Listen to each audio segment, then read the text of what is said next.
All right, guys, we're back. Modified Rides podcast. Today, this week's guest, I have everyone's favorite croc wearing mini trucker, Waka. What's going on, man? What's happening? What's happening? I mean, That that that, it's getting the season to start wearing Crocs again. It is definitely hot out here. that is your signature footwear of choice, isn't it? Yeah, for the most part. But now, like losing weight, like I'm actually able to wear like cool colored shoes and stuff like that. And so, I mean, I still rock the Crocs, but most of the time I kind of been back in tennis shoes lately. But I definitely have my variety of Croc colors going on. And for those that hadn't seen Waka in a while, he's about half the man he used to be. In probably more ways than one. But he almost didn't recognize him when he popped up here to record. Yeah, man, I lost 80 pounds in 13 months.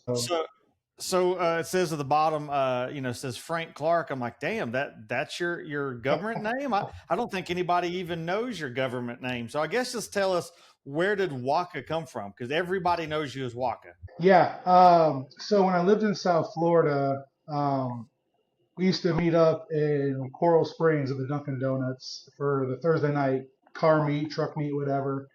Yeah. And one of the girls that used to hang out, she was in love with Waka Flame. And I was like, he's a garbage rapper. So I just started making raps about donuts and coffee and stuff like that, just sitting there. And everyone's like, oh, what are you like, Waka Frank? And it kind of stuck, and we ran with it, and it all was downhill from there. So it so, went so from do you have something stupid to something like that's what everyone knows me as. so do you have some kind of Spotify channel with all your rap career on there? Uh, Like, where'd that take you? no, that lasted all of like 22 minutes until the cops came, and then and then we all went home.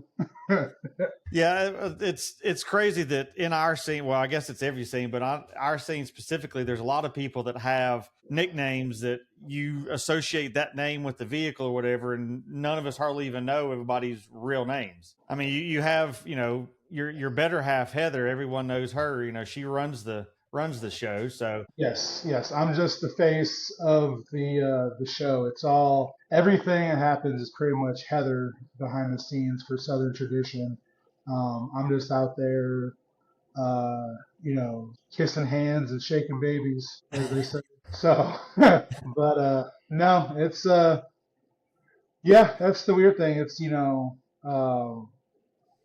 you look back at some things and you don't realize, going into a scene, how many people you know. And, at like Mini Nats this year, I only made it through a quarter of the show in the first 2 hours because you're stopping because you know everybody. You want to talk to yeah. everybody, you see everybody. So, but then, on the other hand, I got to hurry up and hand out stickers and flyers to promote for the show. So sometimes it's hard, sometimes it's fun, but Do you still have your sticker in that the box there at Mini Nats? I didn't even think to check this year. oh, I don't know. It should be. And it was in the electrical box there. I remember you put it in there, the one with you with your shirt pulled open. Yeah, it should still be there. Oh man, I totally forgot about that. I have that sticker in one of my cabinets. Every time I open one of my cabinets to get towels or something out, there's Waka with the, There I the am. shirt Yeah, pulled open. that's another like one of those stupid things. We were on Twitch one night with Maze, and he was doing his DJ stuff, and someone said something about Waka's probably naked sitting on the couch eating Cheetos, watching Maze. So Heather took a picture of me in a flannel, and Daniel Lee with Stitch Happens took it and printed up a bunch of stickers, and at his Walmart he printed out a bunch of pictures and put them in the the 4x7s or 5x7s, the picture frames in the aisle at Walmart. So like all these picture frames had that picture of me in it, and those stickers got stuck everywhere in Johnson City, Tennessee, because it was the weekend of East Tennessee Showdown a couple years ago. So Yeah. people were sending me pictures of my sticker in the elevator at Holiday Inn Express, and I'm like, oh man, this is going bad. I didn't realize I had that big of a celebrity on today. That's kind of cool. I know. I mean, thank God, I wasn't busy today.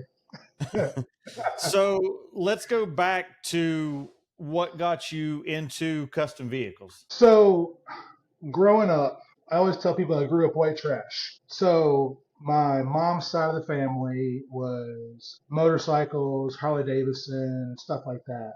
My dad's side of the family was all drag racing, NASCAR, circle track stuff. And being with my uncle, he had a couple of drag cars. He did circle track stuff. He always had custom Chevys. Like that's all he ever had was Chevy this, Chevy that. So growing up, I was like a Chevy fan, dealing with him, his Corvettes, stuff like that.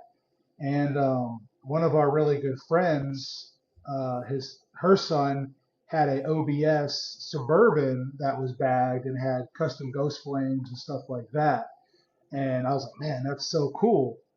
Um, and then pretty much when I turned 16, my mom bought me it was an 86 Camaro. It was the V6 body style, but whoever we got it from did the IROC motor swap in it. And looking back at it now, I'm like, that was so stupid to give me that horsepower kind of car at 16 years old.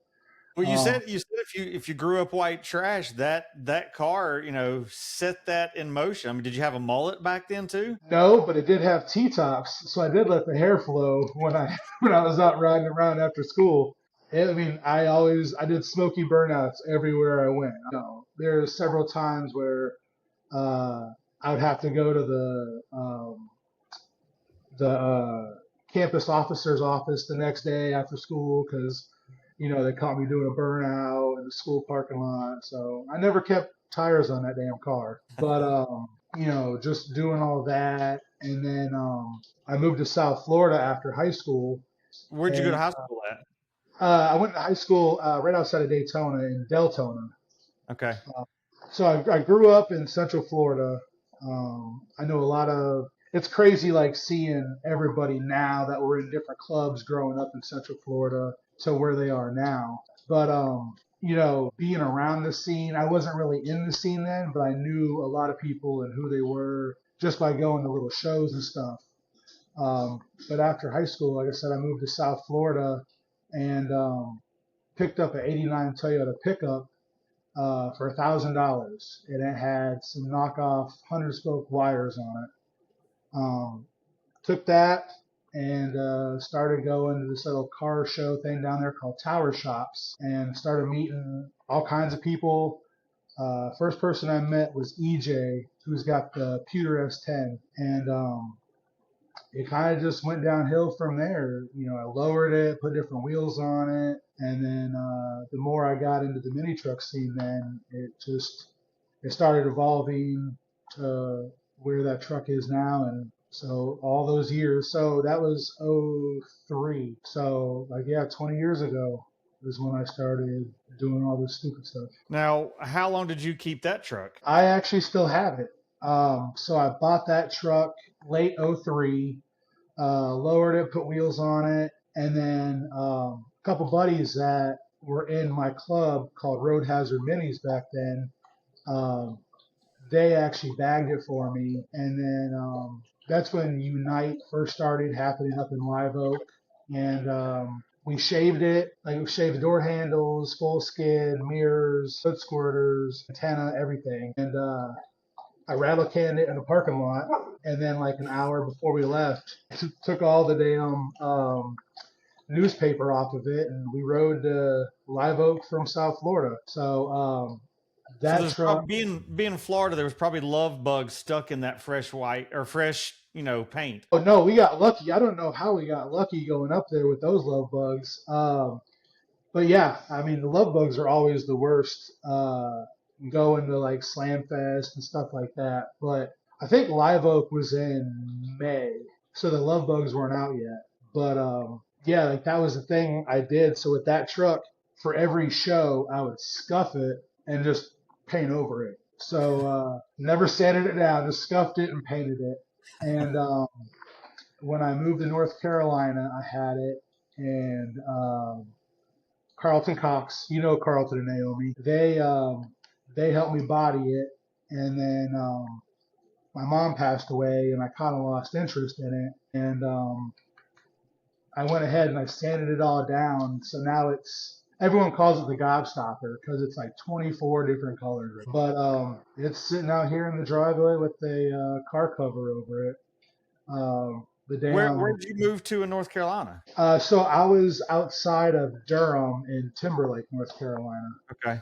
I never knew you lived up here. Yeah, I lived up there for about a year and a half. I think it was 2011 to 2013. Okay.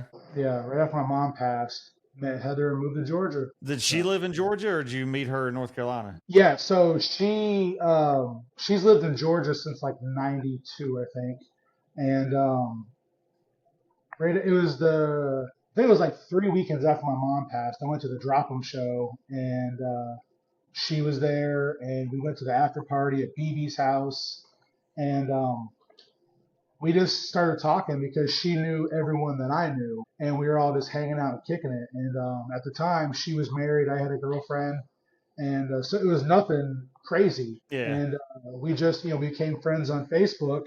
And then I think it was Thanksgiving that year. I saw she was online and hit her up. Happy Thanksgiving, this and that. How's everything going? And her and her husband were getting a divorce. I didn't have a girlfriend at the time, and we just kind of started talking, like nothing, never planned on anything. And one of our buddies was having a New Year's party, and I invited her up. She came up and saw where I lived because I lived in a trailer out in a field behind this guy's house. And just being where I was in the trailer that I lived with my mom that just passed away. I worked nights. All my friends lived in Greensboro, which was over an hour away. Yeah. And it wasn't good for me. So she was like, why don't you just move to Georgia, start over? So I packed up the cats and headed to Beverly. So that's how I ended up here in the Peach State. And you're outside of Atlanta, right? Yeah, we're 30 minutes north of Atlanta, called Canton. So it's where the city ends and the mountains begin, is what we say. Okay. It seems like a lot of the people I have met their significant other at shows or events or whatever, and moved somewhere. Like Brian Good said, he moved to Arizona. He's like, oh, because of a chick, Then you got Brant and Shelley that met the scene. And then like they lived in Atlanta for a couple of years too. Like talking to Brant, I think it was like last year, the year before. He was telling me how they lived in Atlanta and all this stuff, and I was like, man, it's kind of a small world, where everybody is. But it's funny how you meet certain people in your life that put you where you are now. And like we're firm believers, everything happens for a reason. That's my biggest motto. Like it was meant for me to do what I do at a certain time. Like if I would have done something different, it wouldn't have been meant for me to do that. So yeah, and I always, I talk to people about like the whole butterfly effect. Like, what if I stayed in Florida? What if I stayed in North Carolina? What if I didn't, because I called out sick the day to go to drop them, and it's like if I didn't call out sick from work, where would I be at right now? But that's, I feel like my mom had something to do with that, to kind of steer me in the direction to meet Heather. Because, that's what we always say. Like, Heather made me white trash and bougie. Because, now I drink Starbucks and, still listen to Kid Rock every now and again. So I guess you took, when you moved to Atlanta, you took the multicolored truck down there you were on? Yep. I brought it down here to try to finish it and stuff like that. It went through, it's the typical story. You took it to a couple of shops, you kind of got screwed over. So I put it on the back burner. And, I was tired of throwing money at things that, like, everybody wanted my money, but nobody wanted to give me, work towards it. Yeah. So that's when I bagged a Volkswagen at the time, which it wasn't even a plan. It was just supposed to be a daily driver, and all the air ride kind of fell into place. And that car was just a lease. So I drove it for 3 years as a lease, fully bagged, wrapped, full trunk set up with compressors and amps and interior done. So we called it the rental when I was out riding around. You still But have that?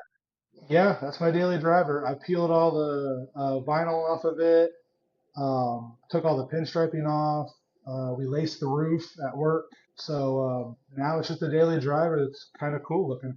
I mean, I I need to always wash. thought that I have to wash it. I always thought the colors that were on it was paint, but that was wrap. Yep, that was a wrap. My buddy did that for me up in North Carolina.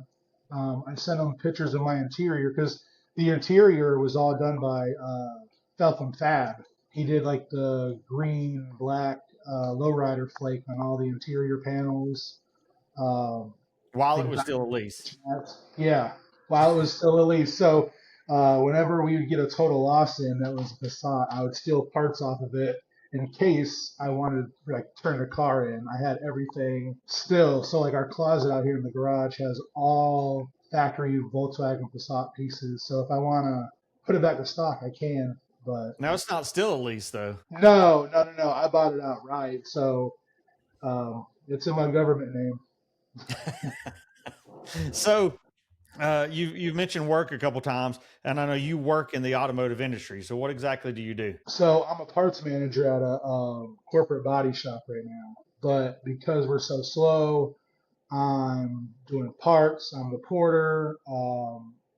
I write estimates. I kind of do like I'm pretty much the assistant manager, but I'm also doing parts. I always tell everybody I only took this job for the money, not the responsibility. But it's kicking me in the ass, so now I'm responsible for trying to get people paid and make the money and stuff like that. But that's why I was so busy today because where I was running cars from a different shop and um, it's like 30 minutes away, so I kill probably 3 hours a day running cars back and forth from shops just to try to make sure my guys are getting money to eat. That's the hardest Gotcha. part. Now, did you get into the automotive industry when you moved to Atlanta, or did you do that before you moved down there? I did a little bit in well, so in South Florida, I built golf carts and stuff like that, and they closed shop, and that's what made me move to North Carolina. And then in North Carolina, I ended up getting a job at a uh, pharmaceutical label company where so all these like Tylenol bottles and stuff that you see, I was printing the labels. And then I was driving to Greensboro every day. So it was an hour and 15-minute ride one way from my Ah, house to Greensboro. I ended up working overnight at Sam's Club after that just to be closer to home and spend time with my mom. And right after that is when I moved down here. Started doing vehicle wraps for a little bit.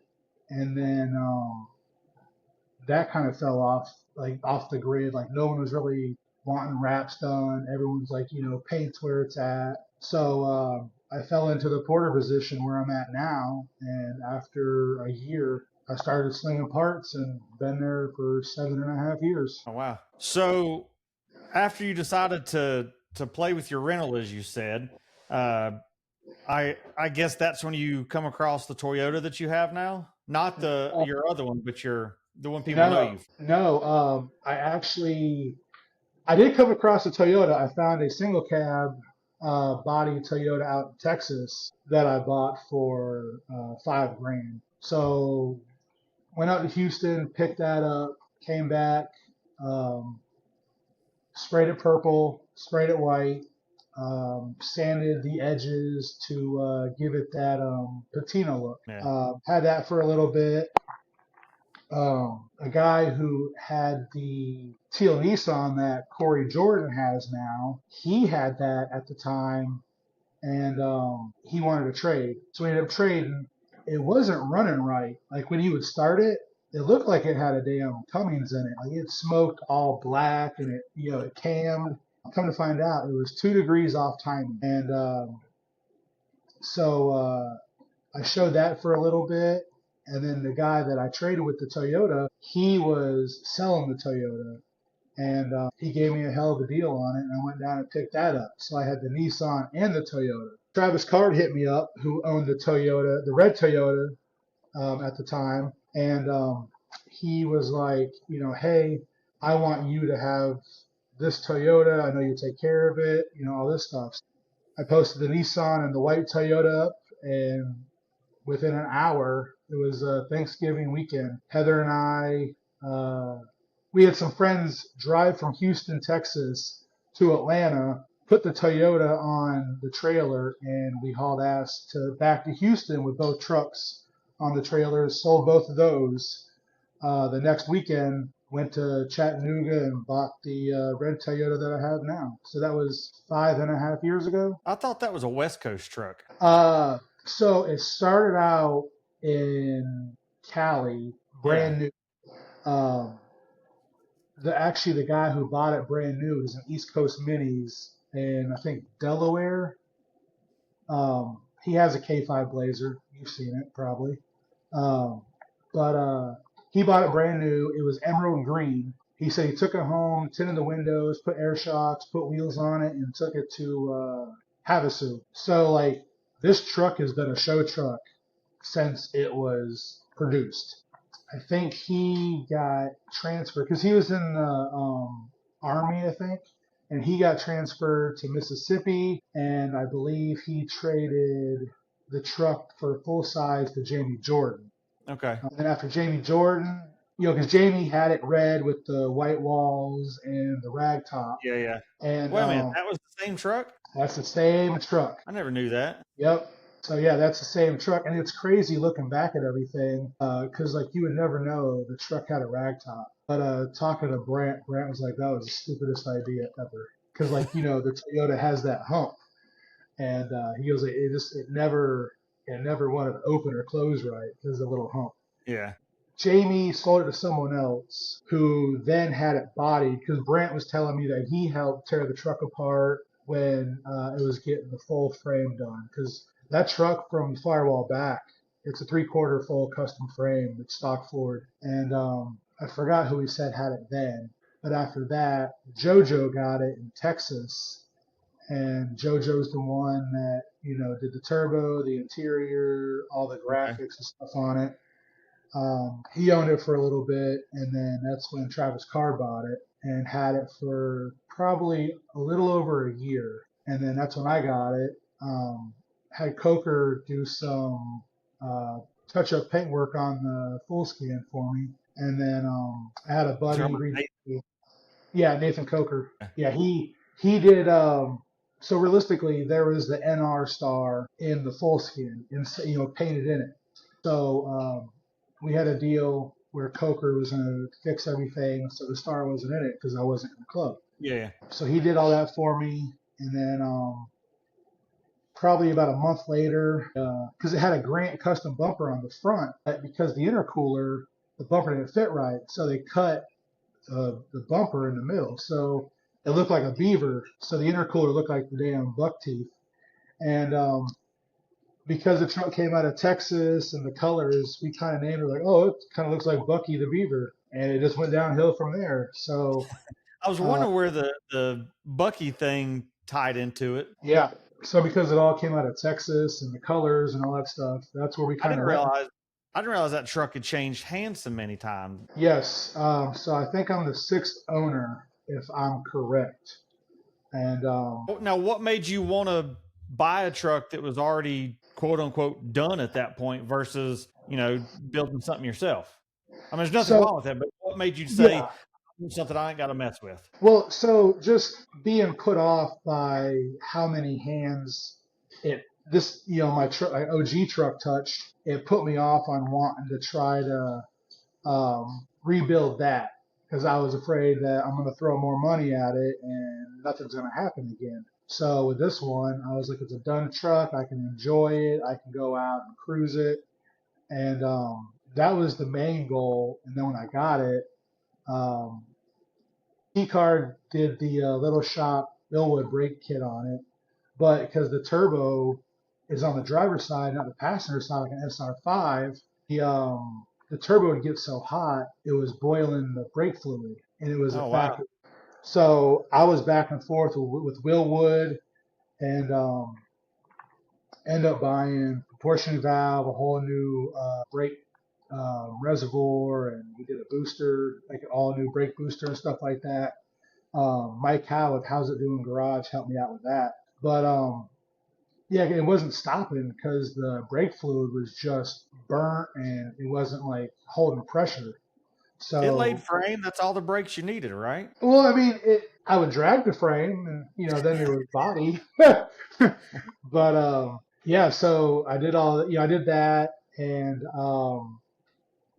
it had a really bad overheating issue. So we were chasing gremlins with a heating issue. And then finally, last August, a year ago, um, David Culpepper and I put it up on his lift at his house and put a whole new radiator in it, a whole new cooling system. And now I can drive the hell out of it.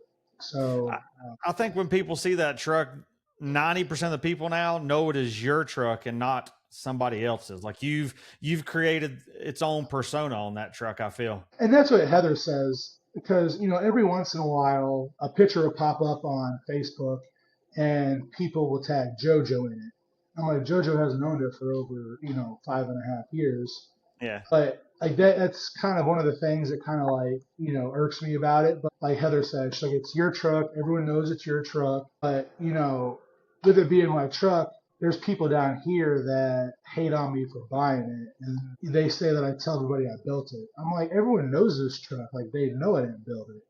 So that's pros and cons to the whole built not bought. Yeah. Yes, I bought it. Yes, it's a badass truck. Yes, it wins awards wherever it goes. But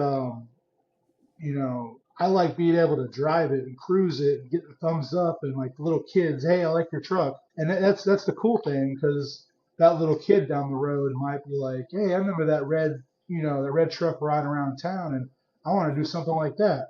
So maybe he'll go get a mini truck or get a full size and lower it, not just lift the front and Yeah. bang the back on the side. That's your next build, right? You're doing one of those squatted ones? I thought about it, but I would love to do a donk, but Heather won't let me do a donk. I want to do a donk tope. 72 convertible on 28s. I mean, I don't know about a convertible. My skin's too fair for that. That's about the only convertibles I like are the donks just because they look good with the top down on them. Yes, they do. Especially if it's full interior and Yep. matching and stuff like that. Like it's. I mean, I'd love to have a donk. Just no one's expecting a white boy to pull up in like a box Chevy and hop out. No one's expecting that. So maybe I can go to So Rick Ross's show then. yeah.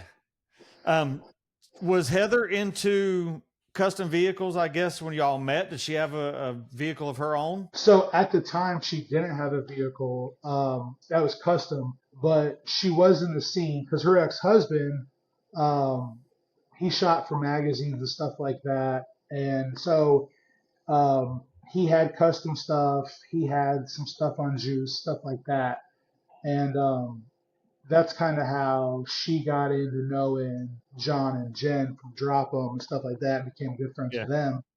And so it was pretty cool because when we would go to shows, she would be like, "Oh, so and so's over there," and I'm like, "Oh, so and so's over here." So like we would like split and go like hang out and talk to people, and then an hour later meet up like in the same spot that we just like left. But um, we actually her Nissan fell into our lap. Um, we went to Pigeon Forge with Daryl Poe and stuff like that for Nikki's birthday one year, and Yeah. right there in Knoxville, the hard body was for sale, and it wasn't running. We couldn't keep it running. It was weird, so we got it for stupid cheap.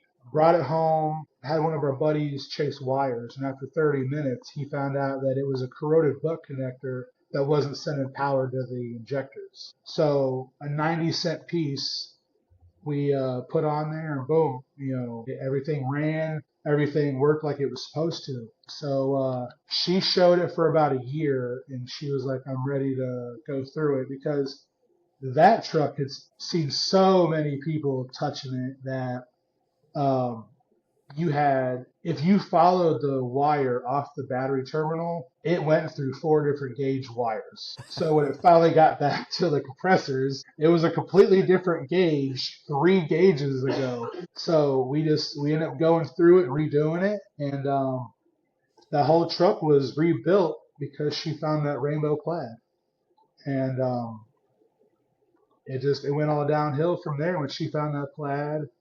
Outlaw So paint. she built the truck around the plaid. Yes. Yep. So she found the plaid and then found the color that she wanted for the truck, and that's a factory Nissan Versa color.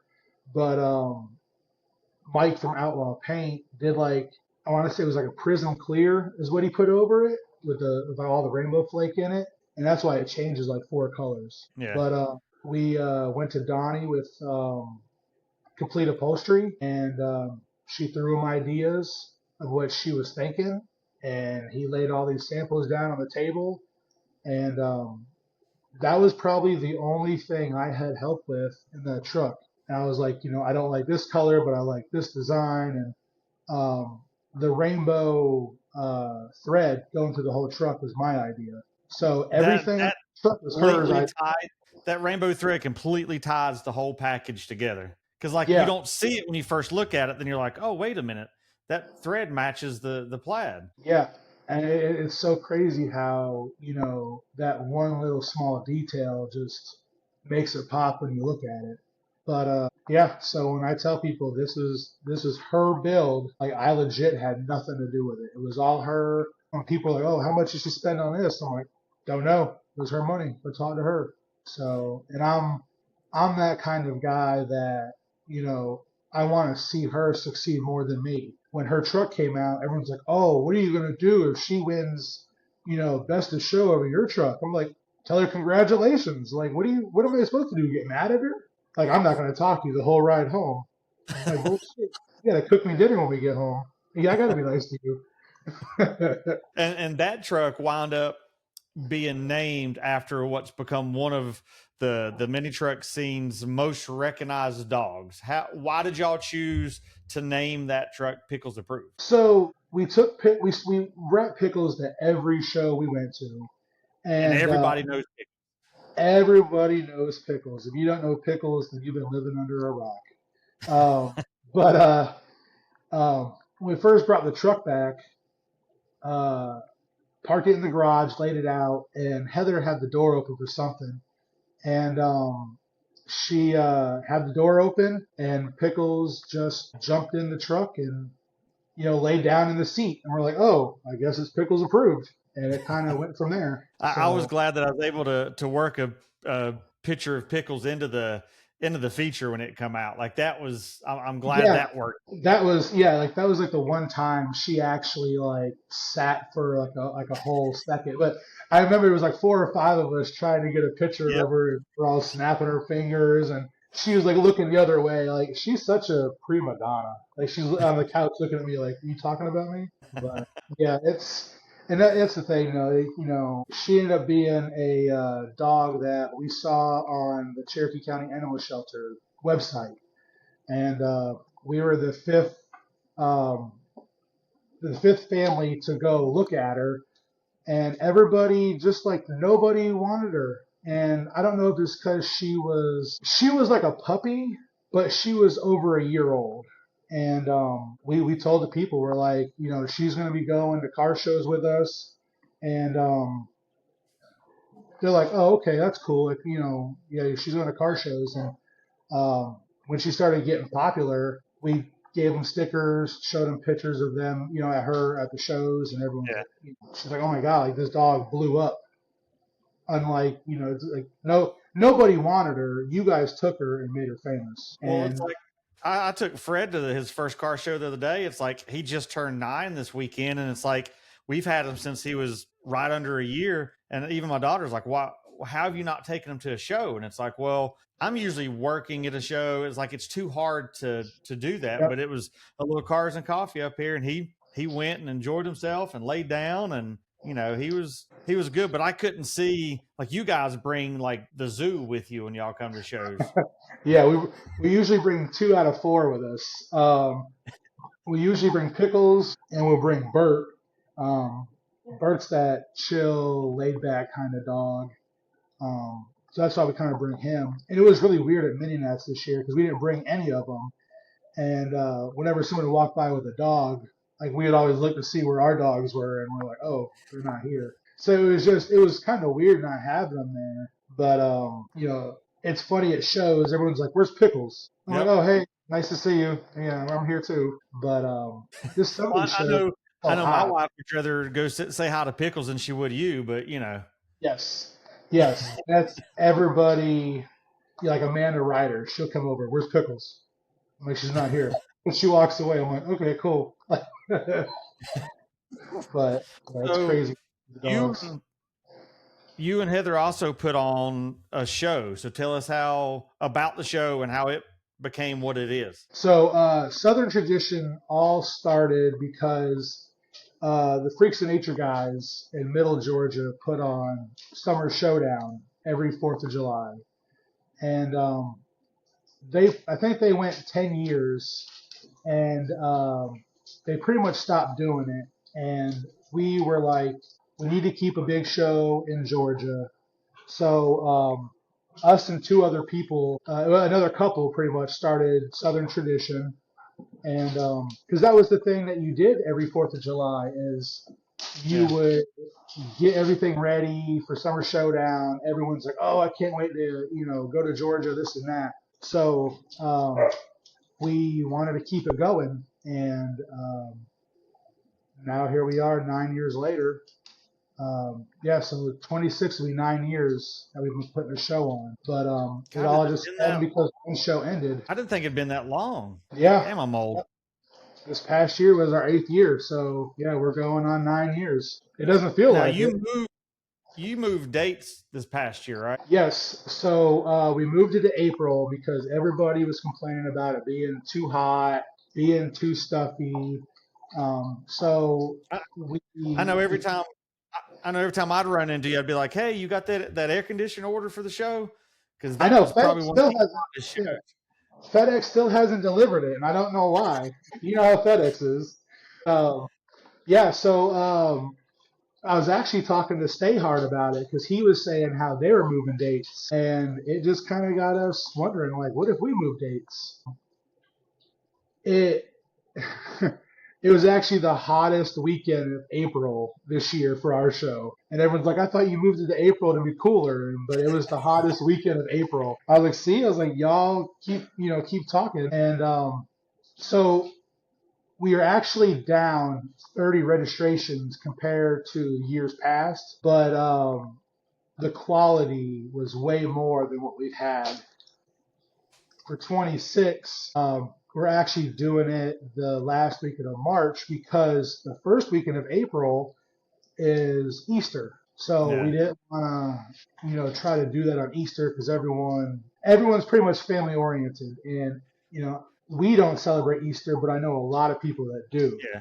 Well, I So know Laid Out in the Park had it a few years. It just happened to fall on Easter, and I remember like I'd get up and leave early Sunday morning to go home, kind of thing. But I mean, it's a hit or miss. Like I said, the people that don't celebrate stuff like that will go, but if you got kids, a lot of times you're not going to go to the show because of the date. exactly, and that's what David DeCorver was talking about too, because there's a few times where his show fell on Easter, and he said that he would see a drop in attendance. So Yeah, that's why we moved the dates to March 27th through 29th for 2026, and same location.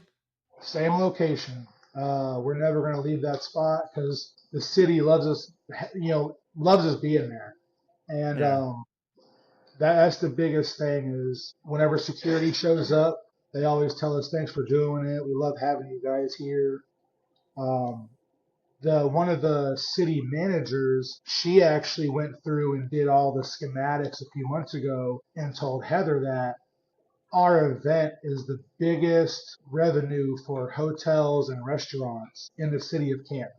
The whole no, like for every year. So everyone's showing up and packing out these hotels. It's crazy because we just kind of threw this show together on a whim to keep a show in Georgia. here we are 9 years later. And, you know, it's super cool to randomly be driving down the road here and you see like a bag truck drive by and you're like, oh, look at that. And you're like, oh, yeah, my show's this weekend. So it's super cool to see everybody from around the U.S. just show up and hang out. So it's pretty cool. And I get asked all the time when I'm bringing Scraping the Smokies back, and I'm like, that's a lot of work. Unless you do a show, you don't understand how much work and time and money's involved in putting a show on. And that's our thing is whatever money we make from the show, we turn around and put it right back in the show. Like we don't pocket anything. We just make sure that because you never know. You might have a year where you might have two vendors, so all that extra Yep. money you need to put towards awards and stickers and flyers and stuff like that. So that's our biggest thing. That like I said, we don't pocket any of the money. It all goes back into the show regardless. It was fun doing the show. I mean, it was cool to see people show up and you sit back in the corner of the show and be like, I did that. Like I made this happen. Like that's cool. But it's like you spend 14 months to work on an event. So that means 2 months before the show, you're already working on the next year's show, trying to get that together. And working full-time jobs, like that's tough. Yes, and that was like this year. The week after our show, we presented the city with the dates, and they approved it right away. And then I want to say right before Midinats, we paid for our spots with graphic disorder on the shirt design. So like, it's crazy because they're so far, Oh yeah. backed up. You have to like get it now. So I forgot. I think he said like October when we might be able to get it back. But yeah, it's just the next week.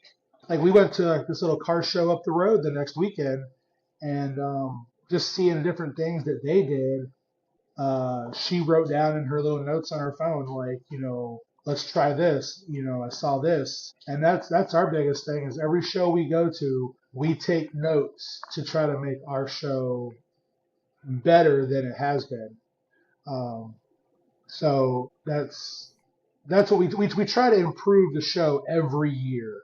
Um, just like this year, pre-party will be on location, and we're gonna do like a '90s theme karaoke kind of contest thing. So everyone dressed up like from That the might '90s. be that might be scary. A bunch of mini truckers singing karaoke. I Are mean, I you know gonna David sing? Culpepper wants to do. I don't know. I mean, I don't know. Maybe I'll sing "Sweet Caroline" because everyone else can sing with me. Well, tell the listeners or viewers, whatever, how they find you and the show. On all social medias, Instagram, TikTok, Facebook. You can look up Southern Tradition Show. If you go on events, you can type in Southern Tradition Show 2026. The event page should pop up. Um, we post in there probably once a month just to kind of keep it popping for everyone to see it. the Um, the addition of event pages has been a game changer because like I'll click on and be like whether I'm interested or going whatever, and then I add it to my calendar because I live by my calendar day to day. Like every yeah, day of the week, I have to know what's going on. So it's like even if I don't know if I can go, I always like add it to my calendar so I know. All right, if I'm planning something, I'm like, cool. I have that weekend free. I can at least go check it out. So yeah, and the that's shows. kind of what we do because you never know. Like um, uh, we were supposed to go to Music City Showdown this weekend, but Heather had a doctor's appointment scheduled for the Friday, so we can't go. But Now that's a show that's probably going to be hot. That's going to make your show look like it was in the wintertime. With this heat wave we're having right now in uh, Nashville, it's going to be it's bad. stupid. It's bad. But so it's an inside outside show. So half of it's inside, half of it's outside. So kind of like scraping the coast. Everyone's going to be inside getting freon poisoning, Yeah. as we call it. So, But yeah, but them adding the event pages to Facebook like that. When I was doing street trucks, like I was trying to, in the calendar in the back, I was adding everybody's info. You wouldn't believe the shows that don't have an event page like that. Like yeah, that's today's flyers. Like you almost don't need flyers. You just need an event page. yeah. And then just the fact that a lot of people hate having flyers put in their vehicle. That's another thing with the event page. And that's what it amazes me.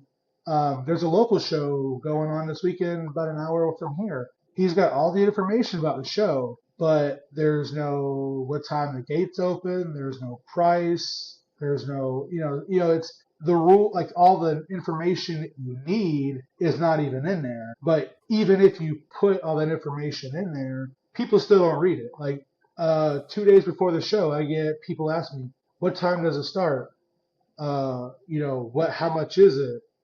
Is it only for, one kind of vehicle? If I'm not there on Saturday, can I still, come on Sunday?" I'm like, what are you doing? Like, it's a Saturday and Sunday show. You can come any day you want. And then it's funny how people ask me questions about the show that I'm like, I know you go to Mininats. I know you go to Battle Alabama. Like, why are you asking me these questions when you go to the same shows I go to? Like, of course, you can't do burnouts and stuff like that. It's just, come on, people. Well, maybe they figure you're putting it on. You have different rules if they know you. Nah, I mean, it's not my rules. It's Heather's rules. This isn't my show. It's her show. I'm just there to look So pretty. so how do the people find you now that you've got the show stuff out of the way? How do they find you online? Because you might be worth following. All you gotta do is look up Waka Frank. I mean, if there's another Waka out there, I want to meet him. We can hang out. Become best friends. I ask a lot of the people, when they give out their social media handles and stuff. You might actually fit into this, because I get you have Instagram, you have Facebook, TikTok, and all that. You have an OnlyFans too, right? So it was a joke, and I made it OnlyFans for the Toyota. But then, like, I uploaded pictures and I did everything for the Toyota, and it was just gonna be like $1 just to kind of like, as a stupid joke. And then they asked to see like my ID and this and like something like a tax ID. I'm like, okay, this joke's gone too far. So technically, yes, I do have an OnlyFans for the Toyota, but it's just Toyota pictures. It's nothing, It's not I you. mean, no, I mean it's me. It's just not me. I mean, you do have a modeling career in the mini truck world, though. I So I do, I wasn't do. sure. I mean, I don't know if Heather will allow me to show more skin than I already can. Well, I mean, with the Crocs, you could always just do feet finders. Yeah, I could. I mean, I don't know. Maybe like people pay to like have me put my clothes back on. Like I mean, I could start out just in Crocs, and instead of strip poker, you play like put it on poker. Well, man, it was good to sit down and catch up with you. You're always a blast when run into you at show. You're one of those you and Stay Art are some of the ones that are always the jokesters at the show. You never know if you can take you serious or not. So Yeah, that's what Heather says. She's like, you just don't have a filter. I'm like, life's too short to have a filter. So that's why you gotta be who you are all the time and just kind of live life because you never know what yep, tomorrow brings. yep. Well, man, I appreciate you coming on, and I'm sure I'll run into you here at a show soon. Yes, sir. I appreciate you for having me on, man. Thank you.